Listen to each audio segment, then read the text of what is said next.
I've recently been playing Helldivers 2, and I wanted to talk a little bit about why I think it is not satire, and I think it's better thought of as lampshading. So clearly, out of the gate, there are a lot of jokes in Helldivers. It clearly has an overt comedic tone in how it approaches all of its writing. I loved the tutorial with the guy who kept saying, "This next part is the real deal," over and over again. I thought that was really good. I think there is some really good comedy in Helldivers 2. Load yourself up, recruit. This is the real deal. You've reached your final test. This is the real deal. So it's definitely clear and undeniable that the devs were going for and achieved a comedic tone. And I have no doubt that people hear that, they understand that, and they laugh along with its jokes. What I am saying is that while it is comedic, it's not really satirical. Or if it is satire, then it's just not a good satire. Let me explain. So obviously the main thing in Helldivers 2 is that it's a fun, light, multiplayer shooter. But to the extent that it is engaging with satire, what it seems to intend to satirize is rah-rah militarism, colonialism, authoritarianism, and above all, maybe propaganda. Specifically propaganda along the lines of, we're spreading democracy. Like, that's kind of the big joke of the game, is that you're spreading democracy and liberty throughout the galaxy. So on one level, it could all be seen as a critique of things like the 2003 Iraq invasion by the United States. But here's the problem. An effective satire kind of has to do two things. It has to lay out a problem, something that it seeks to satirize, and then it actually has to criticize that, typically by exaggerating the thing to a degree where its problems become clear to everyone. The Onion has been doing what I consider to be good satire since the early 90s, or even the 80s, late 80s. Video game fans are lining up today to be the first to purchase Close Range, the hotly anticipated video game in which players repeatedly shoot people point blank in the face. Fans say it's the game's well-developed characters and storyline that make Close Range so compelling. You just feel like you're inside this complex character who's thrust into a world where he has to blow people's heads off. So in this video, you have a problem. Video games being gratuitously, meaninglessly, and disgustingly violent.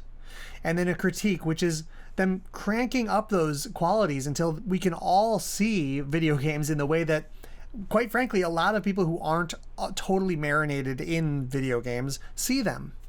So to me, this is an effective satire.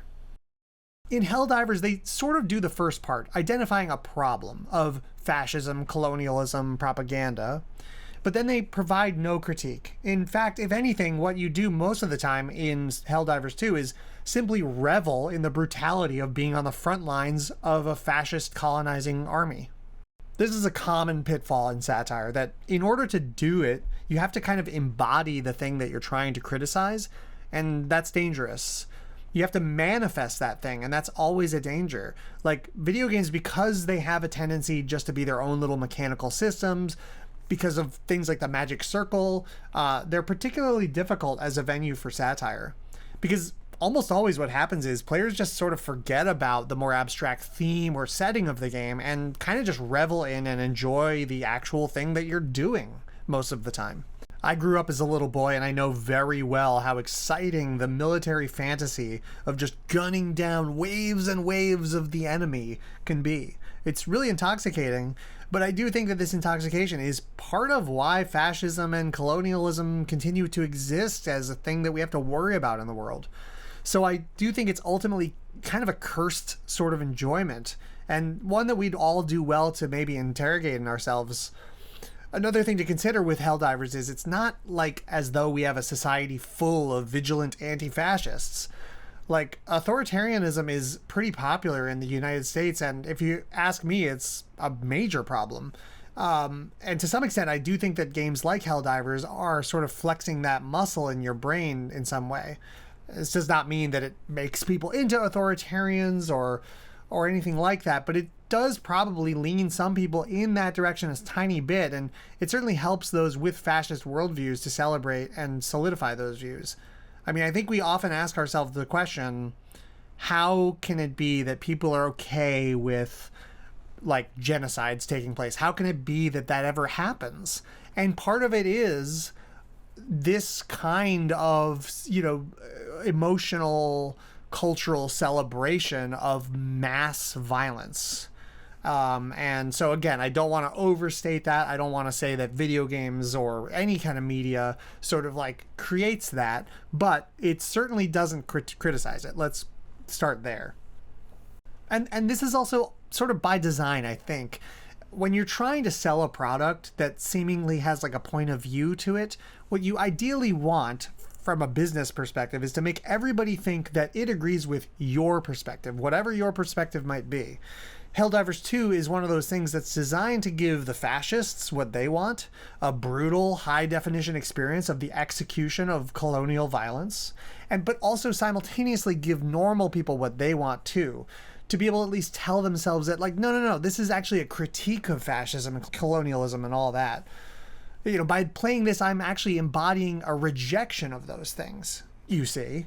And so in that way, what this game, I think, does is a lot closer to lampshading.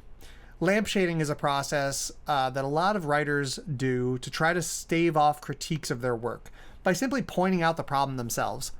So a benign example would be to write a bad joke that a character says and then have another character say, wow, that was a bad joke. But more commonly used, the term lampshading is used to refer to things like a character says a really bigoted thing, and then you just have another character come and say, wow, that's so bigoted, or something like that. Notably, lampshading is not the same as an effective critique. An effective critique would involve showing or demonstrating why bigoted statements are bad. Lampshading, on the other hand, is simply just a throwaway line, a smokescreen that's meant to sort of give permission for the bigoted stuff rather than critique it. And that is more along the lines of what Helldivers 2 does. It lampshades its fascism and its colonialism by just saying, wow, look how fascist and colonial this is. But really looking at the game for just a couple minutes, it's super clear what the message that ultimately is coming through is. The ultimate message of this game is that genocidal colonial violence is the most fun thing in the world. This message comes through so loud and clear that any amount of textual critique in the silly sort of like Duke Nukem style over-the-top lines is totally lost. Now, I still enjoy the game. It's great fun to play with friends, and there's a lot of design decisions in it that from a purely formal perspective I really like. But just don't fool yourself into thinking that this game is actually satire. It's not. And I think it's important that people understand that. This is lampshading, and, it's a company trying to sell a product to both the fascists and the non-fascists alike.